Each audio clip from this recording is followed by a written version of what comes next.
I'll start out doing a little bit of housekeeping. First, as a reminder, we are here to fight back against this fascistic clown show of an administration in Congress. We are going to work to limit harm. We are going to stop what we can. We are going to stall what we cannot stop. And we are going to win back some national power over 2025 and 2026. We are pro-democracy Americans doing what we can, where we can to build the power and use that power where we have the leverage to affect the real world. That's what we do. That is what we do. That That's is what who we're we doing are. here. So, first reminder there. Now, additional quick things before we kick off the chat. So this is going to be mostly Q&A. We're going to open with a monologue from one of Ezra's recent notes out to the movement. But if you have a question, say ask what your question is. We're also going to be peppering in some questions that we got in advance. This will be recorded and it will be sent out to everyone who registered. So if you want to watch it again and want to watch it a lot, that's a weird choice, but you You're can do welcome it. to. You can do it. We will post links in the chat. We will follow up with them. If you miss them here, we're going to send out that email and it will have the links in them. We are going to do one of these every Thursday at this time throughout January. This is an experiment. We're seeing if folks enjoy that, if they want to tune in at that frequency, if there's appetite to do more. Why do we do these chats? We do these chats because first, Indivisible is a people-powered movement. We are strong because of our combination of local leaders and national support and coordination. We are strongest when we are in community together. This is one of the ways we build that community. We do focus groups, we do surveys, we do trainings and evaluations and one-on-ones, but these kinds of real live discussions where we get to just kind of test our thinking with you, it spread what we know, we get to greater alignment, we see what you're thinking and what you're worried about, we can move together as one indivisible movement better because of them. And finally, just a quick note on respect. This is a time when emotions are running high. These kinds of spaces can be messy. We have gotten plenty of feedback about how much is happening in the chat box. That is fine. But remember, please do your part to keep the chat box positive and constructive. We are a diverse nationwide movement. We will have disagreements at times, but we treat each other with respect when we do that because that is foundational to our ability to organize together. Now, before we dive in, we did give everybody who joined last time a survey about what they thought, what they liked about this, what they did not like. I'm going to reflect back a couple of top lines before we go, just so you know that we are hearing your feedback, we're taking it in. I think folks generally appreciated the positive and urgent tone of the chat. They liked that we were, that we're trying to do real talk, but that we're not, the sky is falling here. Folks did not appreciate exactly how fast we talked. So we are going to work on slowing down our speech and talking at a slower pace so that everybody can actually hear everything that we are saying. Folks appreciated the specific guidance, a lot of desire for specifics. What do I do right now? What do we target? What can I do in the place where I am? Some folks said they wanted deeper dives on tough issues, discussions of challenging or uncomfortable topics. So we're gonna, I think we can oblige you here today. And then finally, a lot of folks were interested in us finding new ways to do intercall interactivity. People like the chat box. They also want to see polls, Jamboards, ideas for kind of how to incorporate more interaction in the call. We're going to explore that in the calls to come, but that's a great idea. So those are some of the key takeaways that we got. We're also going to post or going to follow up afterwards with some of the their submissions that folks sent around pro-democracy media. There was a great crowdsourced list of pro-democracy media that we are going to get out to all of you. Yeah, there were a ton of responses on that front, and I learned some new sources from that. So I'm excited. In the follow-up email, we'll just list all of them out. I will note there were also a few people that raised that, hey, this is happening in the middle of the afternoon. I work, I can't attend it. And so I am curious to experiment with other times that might work with other folks, either on the weekend or the evening. We've done that in the past. Happy to try it out again as we move forward. We'll, as Leah said, we will follow up with another survey. We're reading the responses. We're trying to take in the feedback.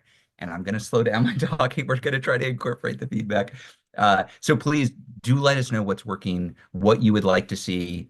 We offer these to the movement because we're trying to build together. So we want it to be useful. We don't just need to do it for the sake of doing it. One of the notes that we got also was that was a whole bunch of monologue. We want to do more Q&A. And so I'm going to try to keep to that here. I do want to provide a bit of a topper because we actually had some pretty interesting political developments over the last week. And I think it shines a light on the strategic direction that Democrats could go in Congress right now. I'm thinking about writing this up either as an op-ed or a newsletter for this weekend. So I welcome feedback on how this is landing with you as well. But I want to talk about, before we get into the Q&A, this what I would say it's a tale of two strategies for how to deal with MAGA. And I saw it in the questions that came in ahead of time a bit, and I've seen it in the chat. This question about the Lake and Riley bill. And so there's this one model of how Dems engage with the MAGA agenda, and that's the Lake and Riley bill, how they engage there. And then there's another model with how they engage with them, which is this anti-trans kids bill that was brought up by MAGA members of the House. So there are those two models, and I want to talk about how Dems responded and what that tells us about what's possible right now. So we have the Lakin Riley bill, and for folks who aren't familiar with it, there's no reason why you should be. It was originally introduced as what's known as a messaging bill. This is last year or a couple years ago was introduced, and a messaging bill is a bill that's not intended to become law. It's intended to send a message. The member or members who are introducing it introduce the bill to say something about the world, but they have no belief that ultimately Congress is going to pass into law. If you look at the original bill, it starts out with a whole set of findings that are all about how bad Joe Biden is and how Democrats are for open borders. That's what the bill said. And that was the message it was intended to say. It was a MAGA bill that was supposed to say, hey, we don't like Joe Biden. Now, we are now in 2025, and this messaging bill actually does have policy in it. It just doesn't make a ton of sense. It is cruel and it is unworkable as a policy. It would force the government to imprison immigrants indefinitely if they are accused of a crime, not if they're convicted, if they're accused of a crime, which means if you're an abusive employer, if you're an abusive husband, if you have an axe to grind against a neighbor, suddenly you have a new tool to terrorize that person and force the state to imprison them. It directly threatens DACA recipients, dreamers, and other legal immigrants. It has no provisions to protect them. And this is a wild part of it. It gives MAGA state officials this veto power over federal immigration decisions. It's a wild expansion of power at the state level against federal immigration policy. That is one bill, crazy bill. There's then another bill that was introduced, this anti-trans kids bill that addresses trans kids in sports at the local level. What I would say about this is instead of doing actually anything to make schools safer, preventing gun violence, for instance, what this bill does is targets trans kids and singles them out basically for bullying and for special focus by unelected bureaucrats at the local level. It creates this kind of vicious one-size-fits-all policy. It revokes all federal funds from any school that allows transgender kids to play sports on girls or women's sports teams.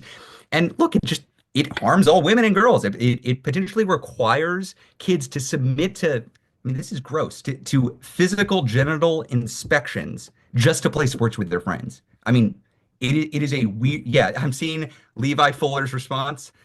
Yes, it is a crazy bill. Now let's think about then how have Dems responded to both of these bills? They are similarly divide and conquer tactics, focusing on a population that they say is problematic and saying give the state more power to go after this population. And the question when this kind of tactic comes up from MAGA is how do Dems respond? So they responded very differently, which I think gives us a lesson. On the immigration bill, Dems after the election were fearful that they were vulnerable on immigration, and they were really eager to show that they could be tough on immigration. So a lot of Dems signed on to this Lake and Riley bill, this anti-immigrant bill. 48 Democrats in the House voted for it, 48 Democrats, and immediately afterwards, a lot of Senate Dems started coming out in support. That built momentum. Momentum is real in Congress. Once things start picking up speed, picking up momentum, suddenly it's going faster and faster and faster. And as a result of that, the Senate GOP saw that the Dems were weak on this, saw that they weren't going to put up a fight, and they fast-tracked that legislation. All but 10 Senate Democrats ended up voting to overcome the filibuster on this. Then it went through an amendment process where Dems promised they were going to fight for amendments. The Republicans killed any amendments to make the bill better. And now there's going to be another vote in the Senate, and it seems pretty likely that there are going to be 7 Dems necessary to overcome the filibuster again. That seems likely where we're headed on it.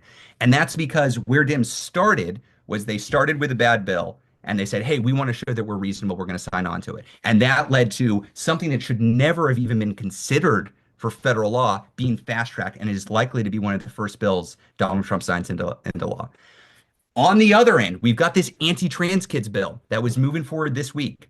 And Dems, they did something brilliant. I was talking to some, I won't name them, but some current House members who were part of this effort. They labeled this anti-trans kids bill the Child Predator Empowerment Act, and they criticized Republicans for targeting children. And almost in lockstep, the Democrats in the House opposed this bill. There were only two Dems that voted for it. Cuellar in Texas and who was it? Is it Gonzalez in Texas? There are just a couple Dems, but almost the entirety of the Dem caucus voted against it. There was no chorus of Senate Dems then coming out in support. It passed the House. It passed the House with Republican votes, but not with Democratic and bipartisan support. And as a result of that, it means it's nowhere on the Senate calendar. It's not being fast tracked. There's a good chance it's dead in the water, that it's not going to move forward. And that's because Dems stood united in the House. They slowed the momentum. And I was talking with a member last night, and he said he was talking about a caucus meeting of all the Democrats in the House, and he was talking about how energized the caucus felt because they had unified and they said no to these MAGA attacks on trans kids, and they were excited about finding other opportunities to do that. So there are two lessons. I'm going to get to Q&A now, but there are two lessons I think from these two fights. One is that yes, Dems can indeed unify in opposition to these divide and conquer strategies. They might not be able to stop it. Look, we didn't stop the anti-trans bill in the House, but what we did was we slowed it down. And what we know about the MAGA's deeply unpopular agenda is that when you slow it down, when you make it just sit there out in the open, it starts to get pretty moldy. There are these analyses that come out showing how bad the policy is. The public attention turns to the policy, and people are saying, why are you doing this?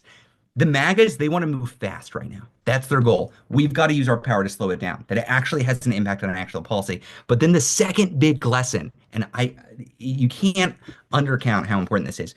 Courage is contagious. Courage is contagious. That's true outside Capitol Hill, but it's true on Capitol Hill as well. When members of Congress on our side unify successfully and say no and stake out a position, it makes them feel good and they want to do it again.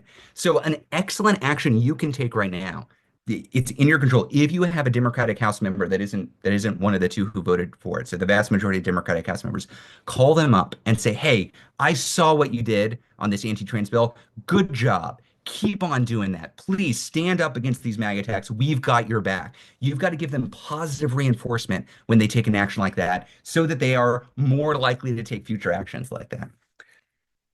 I will just Yeah. I will just hit home one of our perennial points, which is people get a lot more negative reinforcement on the Hill than positive reinforcement. Thank you calls are a lot rarer than, hey, I'm mad at you calls. And so even a relatively small number of people actually saying thank you, first, it establishes that you actually watched all the way through how they voted. And then second, it gets people's attention. So this is a great moment in a time when, let's be real, Democrats are still pretty bad vibes, pretty nervous, pretty panicky. Calling and reinforcing that they made the right call here, that they organized effectively, and that they did something their constituents are proud of them doing, that is going to be really important. That's great. We are both former congressional staffers, and I vividly remember printing out 3 positive responses to something that the member did and bringing it to the chief of staff and him being like, oh, let's show this to Lloyd, our boss. Let's show this to the member immediately. They were very excited. So really do not undercount the importance of positive reinforcement. People often call when they're angry. They don't call when they're happy. I used to answer the phones after the Affordable Care Act passed, and I can tell you that the positive responses, the people who were personally impacted or who knew it was going to be personally impacting them, were priceless, because we were dealing with a sea of negativity all day, and that one person calling to say, this is how my life's going to be better, it made the day. That's right. So let's move on to Q&A. Now, the rest of our time here is going to be question and answer. As Leah mentioned, we've got tons of questions ahead of time. I'll start working our way through those questions. But if you've got questions, we're also going to be tracking what's in the chat. So as Leah said, put ask the question. That'll just help us sort through. We've got some helpful folks on the back end. We're going to go slower again. Oh, sorry. And I'm going to speak slower. Thank you for the reminder. Leah is the enforcer here. Okay, so we're going to start with a set of questions that we got in about resisting Project 2025, which is just that is our orientation right now. We want to be resisting Project 2025. So, starting with Tracy from Massachusetts, asked, when will Democrat candidates be tough enough to stand up to MAGA lies and propaganda? And how will we ever win an election again? Good, basic question that gets to the heart of things. I'll take a step back. This is the strongest that Donald Trump is going to be this moment, right? He's won. It scared the heck out of Democrats. People are still in disarray. He's gathering all his allies around him. People are feeling good. The next step is when they overreach. And we are there every stage of the way as they overreach, as they try to move things that are not popular, that are not what people voted for, things that will have real, direct, damaging consequences for a broad range of Americans. We're there to try to stop what we can. We're there to make sure that every stage of the way they pay a political price for what they are doing. So the short answer is it starts with unifying those Dems because we have to create that contrast. We have to have an opposition party that is actually making the case for how these policies hurt you, as opposed to kind of grudgingly going along and saying, I don't like everything about this all the way through. We get that opposition party and then we make that strong contrast. And then we actually take advantage of the fact that a lot of the stuff that they are trying to do is incredibly unpopular. So we just have to make that case to people and we build our way back from there. Now, I'm not saying that the only thing we do is opposition, but in this period, in a period where they're going to set the agenda, right? They're going to decide which pieces of legislation move when. We have to be organized in our opposition and in making that determined case about why this stuff is so bad, why it is going to hurt people, what you can do about it. And that is the path to reversing dynamics of this moment and ultimately getting back in. And as a reminder, that's what we did in 2017 and 2018. We unified the Dem caucus around saying no to very unpopular parts of their agenda, and it led to the largest midterm margins in the history of the Republic. We can do that again. It's going to take some corralling of the Democrats to get them there, but I think we'll get them there. I'll just say I'm old enough to remember 2004 after George Bush won re-election. It was so gutting, right? He had won the electoral college, but the popular vote the first time. He won the actual election the second time. I remember being really scared, that we were done for. He immediately overreached. He went after Social Security. A bunch of people held strong. They pushed him back. He was a lame duck with no ability to move his agenda within a year. Yeah, even less than a year. Yeah, Yeah, I it's remember been done people before. It can people be done again. predicting Social Security was dead in the water Right. back then.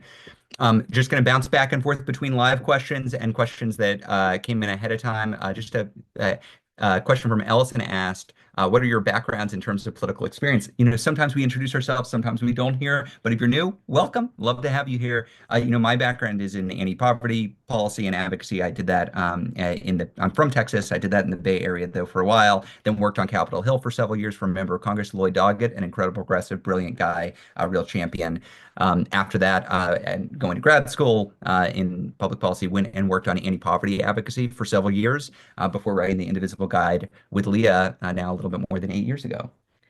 And I got my start working at the intersection of Congress and human trafficking policy and advocacy. I coordinated a coalition of anti-trafficking groups from across the political spectrum that were working on trying to pass bipartisan legislation through Capitol Hill. I went over to work for Tom Perriello, who is a Democratic member from Virginia, who is most famous, I think, for taking a really bold stance from a very conservative district in favor of the Affordable Care Act. After we lost in 2010, worked on a lot of human trafficking work throughout the government and the State Department. I was managing a public-private partnership with the White House on trafficking survivors' experiences as of Donald Trump's election, when I said, I don't want to do this anymore. I want to work on power. I want to work on how we actually build the conditions to help trafficking survivors by having the power to pass policies that will help them. And that's how I ended up here.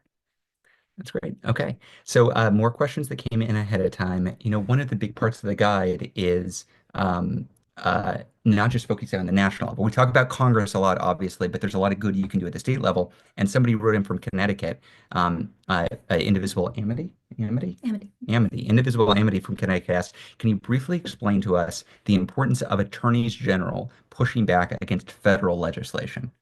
Dave, do you want to? Sure, absolutely. Well, so start with the basics. A lot of the things that Donald Trump and his administration plan to do are either blatantly unconstitutional or very arguably unconstitutional. And attorney generals are going to be one of the primary vehicles of challenging things that they are trying to do, slowing them down, moving through the court system, and trying to stop as much as possible, and ensuring that whenever they try to take an action, there are significant transaction costs that they have to deal with. Now, remember, our mantra here, we're playing for time. Every day they spend dealing with one thing is a Yep. day that they are Yep. not rolling out the next bad policy. Attorney generals, they can slow some stuff down, they can block some stuff, they can stop some stuff entirely. It's all about how entrepreneurial they are, how aggressive they are, how creative they are. Now, I know that a lot of people might be saying, oh, but the courts are gone. The Supreme Court's been taken over. That obviously the Supreme Slow Court. down. Oh, sorry, slowing down, slowing down. We're going to do this, y'all. Thank you for coaching us, chat box. So now the Supreme Court is dominated by MAGA hacks at this point. That is true. However, that does not mean that every circuit court, every district court is also fully captured by the same folks. Not every ruling reaches the Supreme Court. Plenty of things stay at the district or circuit level. So some things, there's an opportunity to actually get the positive outcome you want. Some places, there's an ability to slow things down. So we can't abandon the courts as a vehicle for stopping and slowing down things that we are alarmed about. And attorney generals play a really crucial role in that. So we had a related question ahead of time from Annie in Maryland, and said, with Trump's new DOJ and SCOTUS on his team, how safe can we make our states against things like a national abortion ban? And what I would say is, so Annie, you in Maryland, you are lucky to live in a Democratic trifecta state, meaning your governor is a Democrat and your state legislature has Democratic majorities. That is great news for you and folks who live in the 14 other states across the country where there's a Democratic governor and a Democratic state legislature. Those states, in those 15 states, you should be going on offense. You should be actively working to push your state elected officials to preemptively set up laws that protect the residents of your states and provide a safe haven for residents who are under threat in other states. You can do that. And in fact, they should be doing this. Now, I would not expect Democrats to just automatically move forward. The status quo is a very powerful force, and it takes some nudging to get there. What is your job if you live in one of these 15 states is to demonstrate to those elected officials that there is indeed demand and political opportunity in being proactive and actually going out and saying, no, we are not going to stand for this encroachment on our residents' lives and rights. I'll just tell a story. When I was in Congress, or working for a member of Congress, one of the big fights that we had was on trying to increase education funding across the country. We passed a big stimulus bill that would provide more money for education. But my boss, he represented Texas, and Texas was fully controlled by Republicans. It was a Republican trifecta.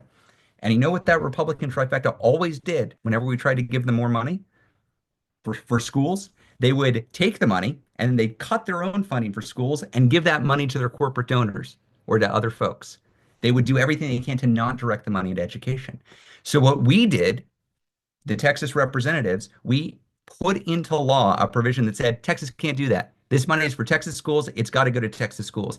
And you know what those Republicans did in Texas? They refused the funds. They would not take the funds. They use their power to say, no, I disagree with the ideology of this president, with this Democratic Congress, and will not use your funds. And it wasn't just Texas, and it wasn't just education funding. Republican trifectas across the country, when offered free money for Medicaid for their residents, hundreds of millions of dollars of free money to provide health insurance to lower income residents of their states, they said, no, leaving that money on the table. We're not going to take it. And look, I disagree with that position 100%, obviously, but you got to respect the fact that Republicans, where they had power and where they had disagreements with the federal government, they used that power. The question for those of us living in blue trifecta states is, do Democrats in those states care enough about abortion rights and education and the safety and well-being of their residents as much about those things as Republicans care about cutting education spending or cutting spending for healthcare? We should use the power that we have where we have it the exact same way that the Republicans use it in states that they control. That's the opportunity for you. And I would highly encourage folks to start gathering at the statewide level. So in a Maryland, in a Oregon, in a Washington, and in New York, and in California, bring everybody together and start strategizing. How are we going to push our electeds at the state level to proactively fight back. Oh, the chat box a little. Yeah. Okay. Go into the chat box. We got a couple questions about a new campaign that we launched, the Nix the Noms campaign. Mark asked, how's the Nix the Noms campaign going? And got a question from Pamela on why did you pick those specific four noms? And we actually have an update on that. But Leah, do you want to talk about Nix the Noms? Sure. Nix the Noms is the campaign that we launched targeting four of what we understand to be the most vulnerable Trump nominees. Now, let's just be real. Every single Trump nominee is pretty awful, right? Some of them are catastrophic awful. Some of them are billionaire elected to do more for other billionaires awful. We have selected, based on our knowledge of how confirmation hearings are going, based on what we have heard from the Hill, these four, and then we are actually adding a fifth, Tulsi Gabbard. So the total group, if you're not, living and breathing everything we do, is Kash Patel for FBI, Pete Hegseth for Defense Department, Russ Vogt for OMB, now Tulsi Gabbard for Director of National Intelligence, and Ezra, help me with that last one. RFK Jr., And RFK Jr., none other everybody's but. favorite Yes. for Health and Human Services. So these are folks that we have some reason to believe that their nomination is in, we could lock up the votes necessary. Once again, I do want to emphasize this starts with Democrats. Like, we have good reason to believe that we are not yet at unanimity amongst Democrats, which is not enough to flip these people, but is absolutely crucial to peeling off Republicans, because if there's bipartisan cover, you're never going to get those last three Republicans that you need to knock some of these people out. So even if you think, oh, I'm in a blue state, I don't need to call, you need to call. You need to make sure that people are hearing from all of their all of their constituents about how upset people are about these folks. That's right. That's right. I think we have one more question on the Resisting Project 2025 category. Sarah from Oregon asks for the best sources for learning about legislation before it comes up for a vote. I would highly encourage you to be just to join up on Indivisible's list. I'm pretty proud of our email list and our SMS, our texting list. We yes, you will occasionally get a fundraising email. We are not the DCCC or the Democratic Party. You're not going to get houses on fire. Give us money, give us money, give us money. That's not how we operate. We try to send as much emails as possible about here is substantively what's going on and what you can do about it. That is our general orientation. We are a grassroots movement.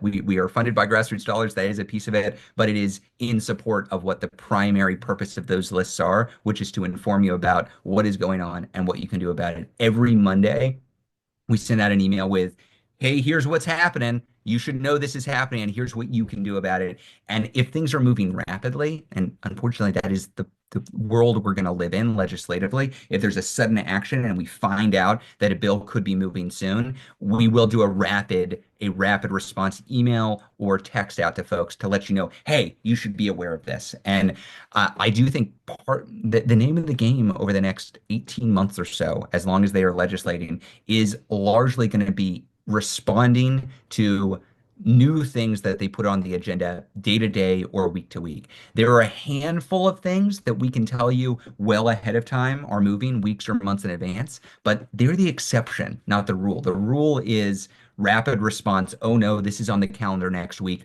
We've got to talk about it. And so we do try to demystify what's going on in Capitol Hill as much as possible. That's a key role that we try to meet every single week. So we'd highly recommend, sign up for Indivisible updates, and hopefully you find those useful.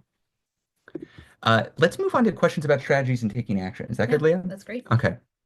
Got a good tactical question from Adina. I think Adina from Ohio. Do you think sending letters to our politicians via ResistBot is helpful? It's quick and easy, but I wonder if it's effective. And I love the basic orientation of, is this effective? Because that's what we should always be asking ourselves. Does this have impact that we wanted to have? Leah, what are your thoughts on ResistBot or other tactics? So the general rule of thumb for tactics is the more effort and the more face-to-face interaction, the more interpersonal interaction they require, the more likely they are to be effective. So the most effective thing you can do is organize a bunch of people to have a meeting or to go in person to an office. That tends to be, the demonstration that people cared enough to take time out of their day to do something. Calling is effective. Writing letters and sending emails, that does go into the ultimate tally. One thing that I think it's helpful for people to understand, these offices all have like a very, 1990s style computer system where when you call in on a hot topic that's coming up for a vote soon, you call, you say, I really want you to oppose the Lake and Riley Act. The person answering the phone, they've got a little thing. They verify that you're from the district. And if you're from the district, they put you in the form and they kind of hit Lake and Riley pro or Lake and Riley anti. Yep. And then at the end of the day, you're going to have a tally of how many people called pro and how many people called anti. And so you're aiming to be part of that tally. You can be part of that tally via an email, but but it is most helpful, honestly, and fastest and most responsive to do it via the call. So really strongly encourage you to get in that practice of calling in regularly as items are coming up. The one other thing that I would flag, I have heard from people who send postcards or who send snail mail letters to the Capitol. That is the most dicey tactic because you actually have to go through like bomb screening in order to get to the mail to a congressional office. It can take a week or more Yeah. to get your actual physical copy of a letter into the office. By that point, the vote may well have happened. So again, just pick up the phone and call if you can. I know Uh, that's hard for me as a millennial, but do it. I'm just going to take a couple follow-up questions from this and talk about a little bit like the specific tactics of calling. One, I remember when I was working with a member of Congress from Texas, we would have some guy with a thick New York accent call in for some reason every time, and he didn't live in the district, and he tried to make believe that he was and would make up an address, and he became known in the office as that guy who calls all the time. Did not have any impact on the member, and we did not count it. The folks that your member cares about are constituents. They live in the district. So when you call, the intern or the junior staffer who answers the phone will ask for your name and your address and contact information. You should give it. You should give it, and they will verify that you live in the district. That puts you in the category of, okay, this is somebody we care about. And we got asked a question, will they know if you've already called before in those tallies? The answer is yes. You get added to the system, and you as a person live in that system. And as part of your record, they will keep track of every time you call and what issues you called in support. So if you call in 10 times on the same bill, it doesn't get counted 10 times. You are just one person who called in for that bill. Now, a bill could have several stages, and it would be good to call in at every stage. For instance, if it first passes the House, then it goes to the Senate, gets changed, comes back to the House. It's good to keep that up, but it doesn't make sense to call, for instance, every day with the same message on the same topic. The other thing I would highly recommend, I'm seeing questions about should we leave a voicemail or better to talk to a staffer? Here's the key, though. If voicemail or staffer doesn't matter. Both of those are equally good. The thing that you want is a response. You want a response. So say, hey, I'm Joe Smith. I'm in the district. I'm looking forward to seeing Congresswoman so and so vote the right way on X piece of legislation. Could you please let me know what she plans to do? And hopefully you should be entered in the system and they should respond whether she votes the way you want or not. But if you don't get a response, you should follow up and say, hey, I called in and I have not gotten a response that I requested. What happened with this vote? So you want, and what you're trying to get around here is a mediocre staffer who doesn't record your concern. You want that staffer to be on the hook and not just ignore, but actually record it and get you in the tally. That's what you're looking for there. Any other thoughts tactically? That's great. Okay. We got a question in the chat related to calling members of Congress for these nominations. Jane asked, can my senator share ahead of time the nomination votes, how he is planning to vote on each one, or do senators keep it secret until the votes happen? Yeah, it's a good question. Some people share in advance. There is something of a convention amongst some folks of keeping their plans secret and, being a little close-lipped, particularly as it relates to nominations.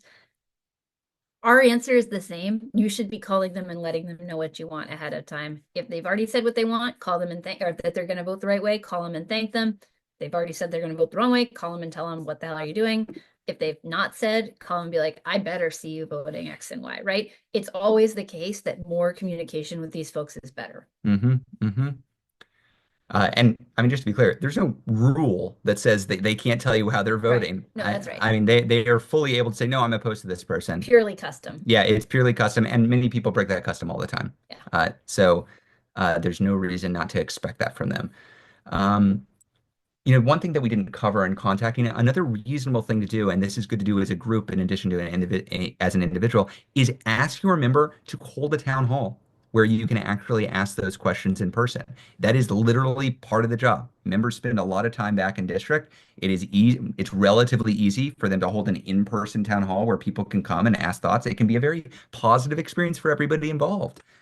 Or it can be contentious, but it really doesn't matter if it's positive or contentious. It's their job. They need to be responding to their constituents, and it's a reasonable ask on your end. I think a first step is asking them to hold the town hall, and when and if they refuse to do it, then you can escalate tactics to shame them for not showing up for their district. Let's go to other strategies and tactics. Great question from John in Connecticut here, who asks, how do we pick our battles given they have flooded the zone? And flooding the zone is Steve Bannon said that was part of the strategy. Just push so much into the public debate that nobody can focus on any individual one thing, and it becomes hard to fight anything. Yeah.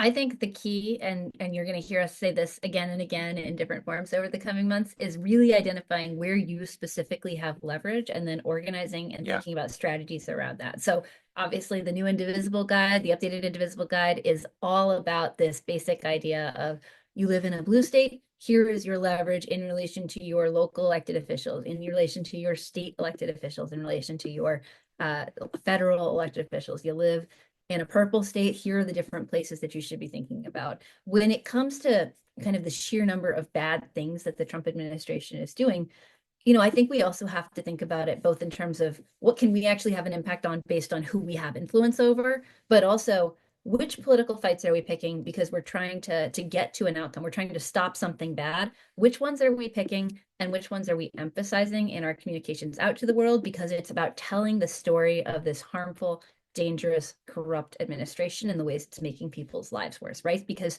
those might be different things. The things that personally activate me, I'm heartily aware are not the things that are going to actually make the difference when I'm talking to a disengaged voter who does not pay much attention to politics, who is not particularly, tracking the local news. And so I'm going to think about what are the things that they're most activated around, what are the ways in which they are experiencing politics as a pain, the pain points in their lives, and think about what is happening that the Trump administration is doing or that the Trump administration is threatening to do that's activating to them. So we've got to be thoughtful about when we're fighting to stop something, we've got a theory of how we're going to stop it. And then when we're making something a big public deal, we're talking to people about how it's going to directly impact their lives or how it should make them really, really mad. And we're thoughtful about what is going to make them really mad. Yep. Going to bounce into the chat for some live questions that came in. Philip asks, he's asking about communication systems, and I ask, is your recommended Blue Sky a safer, secure form of communication? What about Proton.com? We've talked about this a bit, about the challenges of secure communication platforms and how we can coordinate together. Blue Sky is something Leah and I have joined, and we're largely off of Twitter now. I found it to be a pretty welcoming environment and a good way to talk to journalists and elected officials and fellow organizers. It's not a great way for reaching out to the broader community, though, people who are not particularly paying attention to politics. And it's not exactly a private messaging platform. For that, we'll use something like Slack or something like Signal. I have seen people use Proton.com for email. Are there other tools that you've seen people use? Signal is, if you're Signal. going to Yeah. have Yeah. small group conversations, Signal is the thing to go with. It is, not owned by Facebook, a la WhatsApp. It is encrypted. It is, kind of the gold standard, as best I'm aware, for kind of communication directly between regular people or between people.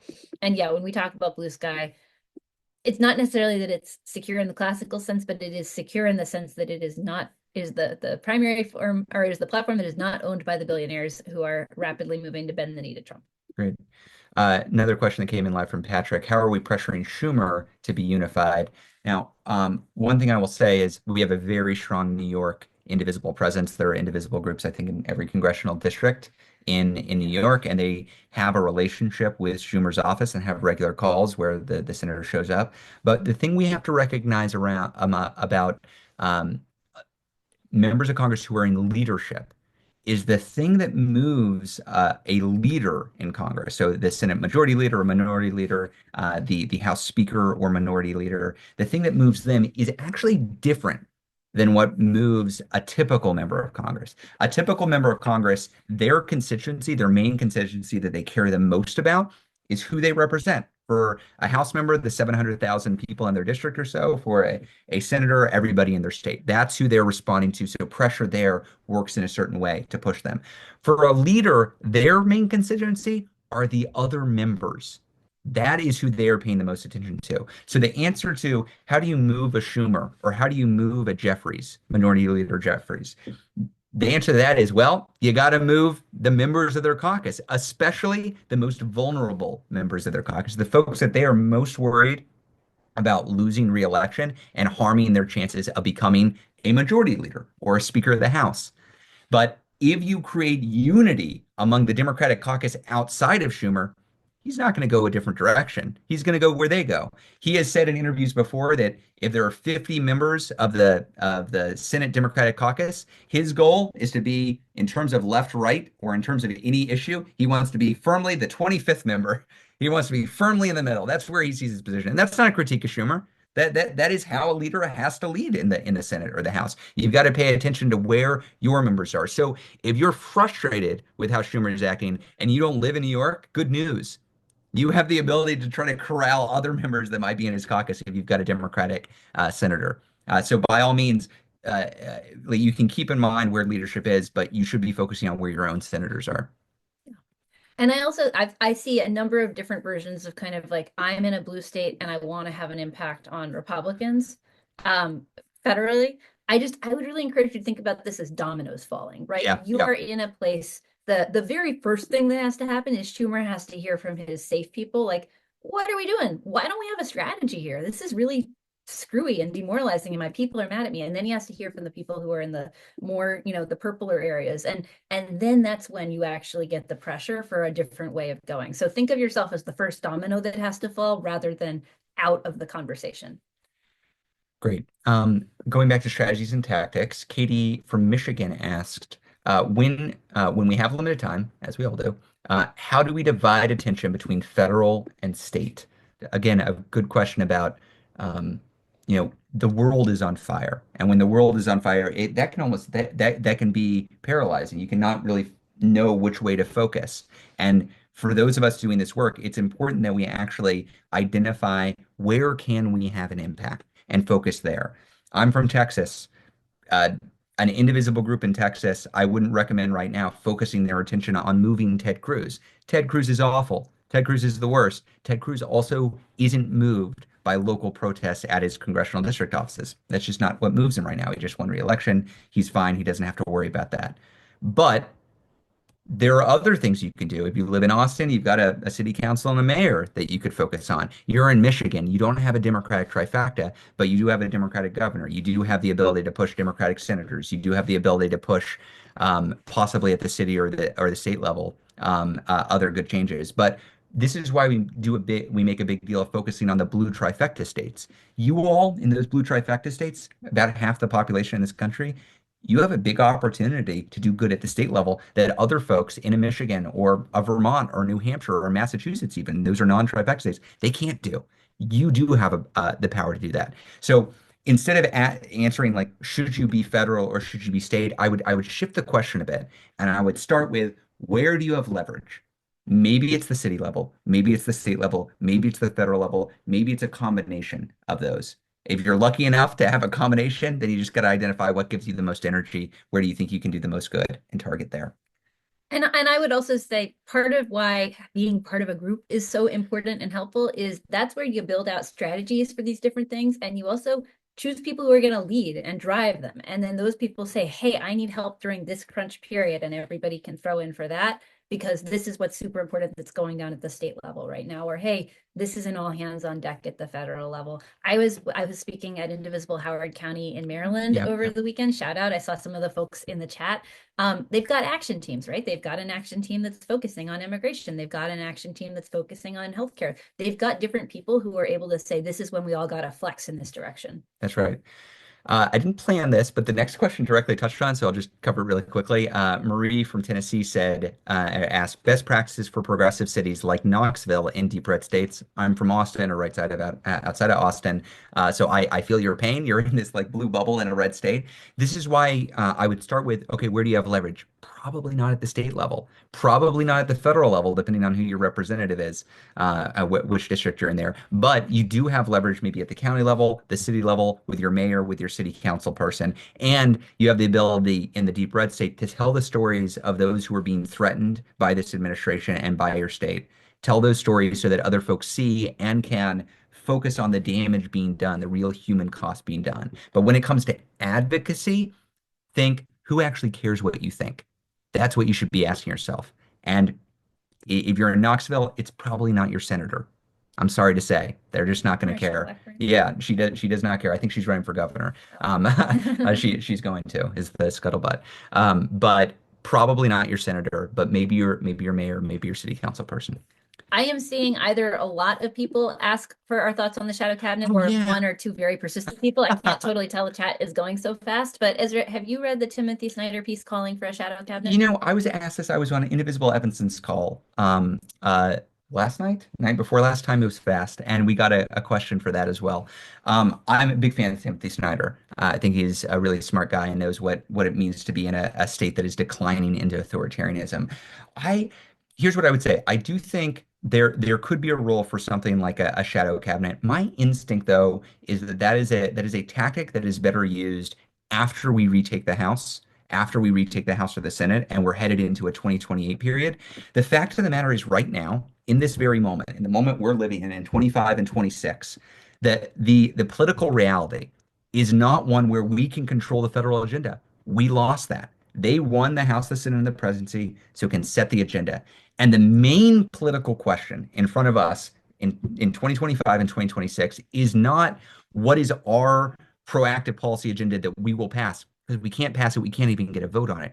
Instead, the main question is how do we respond to the bonkers MAGA proposals that are put on the agenda?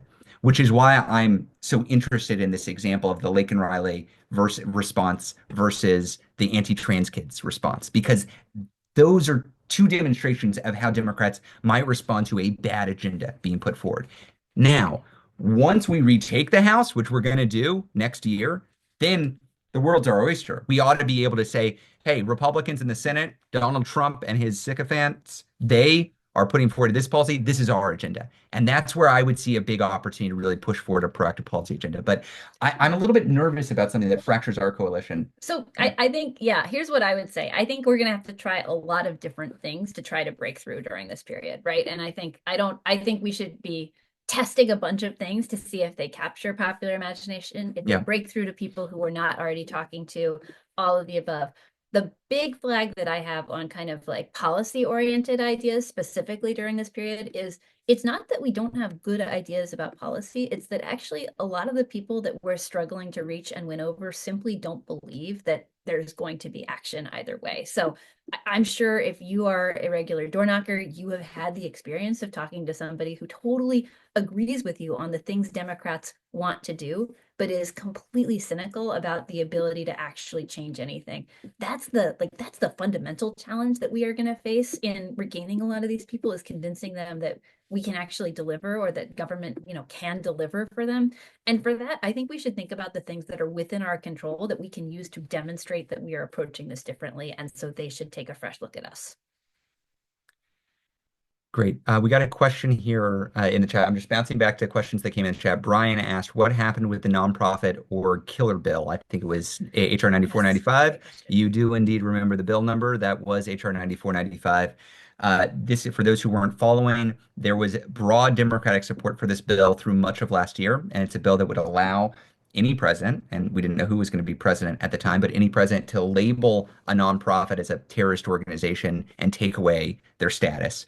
It gave vast powers to the administration to unilaterally do that, and it was framed as an anti-terrorism bill, which is why there was so much bipartisan support for it.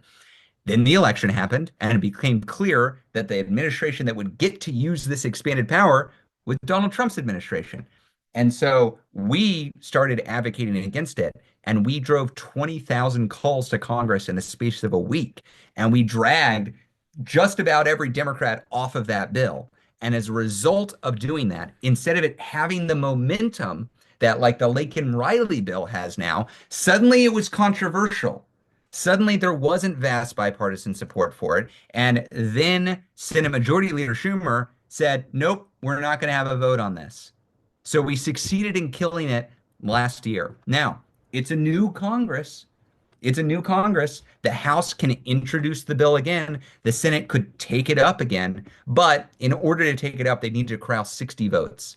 And it could be a fight, but that's the name of the game. We live to fight another day. We beat it once. We can fight it again if it comes up. But for now, that bill is dead. And I don't want to look, I don't think I'm just tooting our own horn here. I think it probably would have become law had advocates across the country not focused pressure on Democrats and said, hey, you need to unify against this because Democratic leadership was not whipping on this bill. It was not, I mean, we have a good relationship with Jeffries, and I think he can be on our side in a lot of fights. He did not whip Democratic votes to get them on board. We whipped Democratic votes. We, Indivisible and the broader community, ACLU and others, focused attention on this, and that's how we were able to kill it. This is a model for how we move forward. It's a model for how we move forward on anti-trans attacks. It's a model for how we move forward on anti-immigrant attacks. It works. It works. I'll add one thing, just like uh not you're never going to hear most of these folks admit this in public, but one thing that actually happened with the nonprofit killer bill was some decent number of people just hadn't read the bill text. And Yep, that is happening right now that's with right. Lake and Riley, where, Yep, some amount of the momentum that it picked up was literally just people who kind of saw the topic of the bill and said, "Oh, I'm for that. I don't want to be on the other side of that." And the kind of pressure that we generate, that kind of that causes people to pause for a second, to take a second look at the bill, to be like, oh, that's actually way worse than I thought it was. I gotta step back. And so there are some similarities here. These are kind of bills that are able to move forward without a lot of scrutiny until somebody yells, hey, hold up. And that's our job. that's right. We're not fans of the Tea Party, but they did offer some anti-inspiration to us when we wrote the original Indivisible guide. And I remember vividly a constant part of the Tea Party protests was read the bill, read the bill. Because if you demand that your member of Congress actually reads the bill, there's a good chance that they're not ultimately going to vote for it because there's some gnarly stuff in it. That's especially true with the MAGA agenda. It's especially true there. I'm going to move forward because we got a lot of questions and we only have a few minutes. Um, we've got a couple questions on how we're building up our indivisible groups around the country. Uh, Kim from Washington, where there's an extremely strong indivisible presence all throughout the state of Washington, the asked, please advise on bringing new life into an already established indivisible group. Absolutely. Well, I would say that, it starts by just trying to get as many new folks in the door for the first time as possible. But then it's also about whether you've got the systems once they're coming in to keep them engaged and put them to work, right? So first, take advantage of, and I hate to say take advantage of because it sounds kind of gross, but there are going to be a bunch of moments over the coming months where good people are horrified. They are Yep. horrified and they think, what can I do? And those are moments when you, as an indivisible group, you actually have an answer. You have a strategy. You have a plan. You should be trying to promote your group. You should be asking your active members to be posting to their own social presences about when is their next meeting, to be, committing to bring a new person to each meeting. Most of us know someone in our life right now who is not currently connected or hooked into infrastructure or activism, but who's really upset about what's happening. And so coaxing those folks to their first event and then having a plan to follow up with them after their first event. The other thing that I would say, and this is something that I think a lot of folks have been doing really well since the election, in times that are scary and sad and hard, community is incredibly important. So maybe it's not necessarily, inviting everyone to do something that requires like a big lift on the first go. Maybe it's just a community potluck. Maybe it is, an event with music, with Or comedy, or an MLK Day of service, or an for instance, MLK as Day service. we'll send information, but indivisibles across the country are doing an MLK Day of service. Not really political even. It's just let's connect with our community and especially the communities that are going to be under threat starting next week. Right. Uh, Another question came in about finding indivisible groups. So Nancy in Michigan said, for those of us who are shopping for an indivisible near us, how can we tell if it's a good fit? Just try it out, find one versus form one.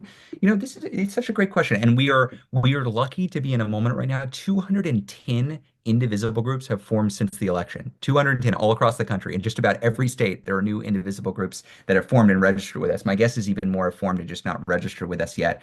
I will also flag for you all, we are in the middle of an indivisible movement audit of these groups to make sure everybody on our map is indeed an active indivisible group so that when there's a surge of engagement after inauguration, when people go to that map and they find a group, we know it's an active group and they can indeed find it. So to answer your question though, Nancy, even if there is a local indivisible group near you, it might not be the right fit for you. And that's okay. We have many instances where there are multiple indivisible groups in a county or even in a city, and they are made up of different people or they focus on different issues. For instance, some focus on state and others focus on local or focus on national. That's cool. That's fine. The most important thing is that you find a community that you want to be part of and that will help other folks join in with the actions. So I am a big proponent of shopping around and seeing if you can find a community that looks good for you. And if you can't, yeah, form one. Bring some neighbors, bring some friends together who agree with you. People who you saw with Kamala Harris signs out in their front yard. Contact them and say, hey, do you want to join this group I'm forming? By all means, once you form that group, I would take some extra care to coordinate with the other groups in the area or the state because we're not going to do everything we can by ourselves, but we're not going to do everything we can just within our own group. We've got to coordinate across districts, across cities, across states, within a state to really harness that power. We are closing out. Okay, so we'll stay a little bit later, but I do want to highlight actions because one of the pieces of feedback we got was, hey, there aren't, can you give more concrete actions? I'm going to give two right now, and Leah, maybe you will have others in. Feel free to jump in. One is if you have a Democratic member who voted against this bad anti-trans bill, and we'll send more information in the email follow-up along with a recording of this, but if you have one of those Dem members, please call and say thank you. Call and say thank you, and that you want them to keep on fighting back like that with their Democratic colleagues. That would be great. If you have a Democratic senator or a House member who voted against the Lake and Riley Act, do the same thing. Maybe it's a twofer. It's one call, and you're telling them about both. That's great. Probably not because that's the Senate and the House. But no, 48 Dems voted 48. for it in Oh, the got House it. Okay, too. got it. Yeah. Okay, yeah, So great. if I Okay. in the on the Senate side, you could call your Democratic members, and if they similar thing, give them feedback. Give them feedback. It's either positive feedback, thank you for voting against the Lake and Riley bill, or negative feedback. Why did you vote this way? Please change your tune. So that's one set of activities. The second set of activities that I would like to see folks do is Inauguration Day, as we've mentioned, is on MLK Day. That's gross. It's poetically unjust. It's the reality. MLK Day is a day of service. That's how it was defined in federal law. It was supposed to be a national day of service. We think it is important for folks to be connecting with their community. So if you're participating in the People's March, that's great too. But on MLK Day, I would highly encourage you to use this as an opportunity to connect with your community and get more people into your indivisible groups because it's about to get pretty rocky, everybody. The administrative actions are going to start very quickly. And we are going to be strongest if we're deeply embedded in our communities and recruiting people and they see us out there. They see us as allies in this fight. So those two things, contacting the members of Congress to provide feedback right now, positive or negative, and then connecting with your community this week. And those are the two concrete actions I would recommend right now. And I just want to say there are over 1,000 people on this call right now. And if all of us actually, if everybody who's got a Democratic member calls in and thanks them, that is going to be the largest thank you action that they get this month. So That's right. really, let's just, if we can make this a thing, it is going to be a powerful thing. Oh, there's a third thing. We are going to be back next Thursday. That's the third action item. Yeah. So at 3 p.m. Eastern time, we're doing this every week in January. I hope this is useful to everybody. We are going to follow up with another survey. As you could tell, we did read your responses. Please let us know if this is working, if it's something that you want, because we will do more of this. We're trying to give real-time information. We know there's a lot here, but we want to be able to respond to comments and not just talk at you. I find the discussion element of this really helpful because it gives us a sense of what do folks care about out there. I'll just close by saying I don't think we want to sugarcoat anything that is happening. We're in for a pretty rough week ahead. Yeah. We know that once Trump takes office, Inauguration Day will be its own special kind of horrible, and he will unleash a series of executive actions that target everything we care about. None of us is in denial about that fact. All of us are clear-eyed about it. And what we know is that the best way to push back, the best way to ultimately counter him is going to be getting in community. And that's also the best thing that we can be doing during this time for our own well-being. Do not doom scroll. Make a pledge to yourself. Do what you need to do to protect your mental health during that time, but do it with other people. Do it by making plans. Do it by figuring out what kind of action you're going to take. We are not going to be able to control everything that happens during this time, but everything that we can do starts with that basic plan. Get together, figure out what your plan is, figure out what your leverage is, and start getting into action. Leah, I thought your closing last week was really great. It was there's something very ugly happening in this country, but there's something very beautiful happening too, which is people are organizing where they are and figuring out how to fight back and how to demonstrate to those members of their community that are under threat that they've got allies, that there are people who live in their own community who are with them in this fight. So thank you for doing that organizing. Thank you for standing indivisible with those under threat, treating an attack on one like an attack on all. I know it doesn't feel that way right now that we're going to win, but I'm telling you, what we know is that they are going to overreach. Their agenda is deeply unpopular. And if we are successful in organizing the backlash to this deeply unpopular agenda, their days are numbered when it comes to political power. They are not going to hold on to this. We're going to retake power and we are going to win. So thank you for organizing. We will see many of you again next week. Please tell your friends and family about this. Please recruit. Please ask more questions. And if you could, please fill out the survey that's going to come in afterwards. We're going to ask what's working, what's not working, but we're also going to try to get your thoughts on some other strategic and tactical issues we're wrestling with. So looking forward to reading what you submit.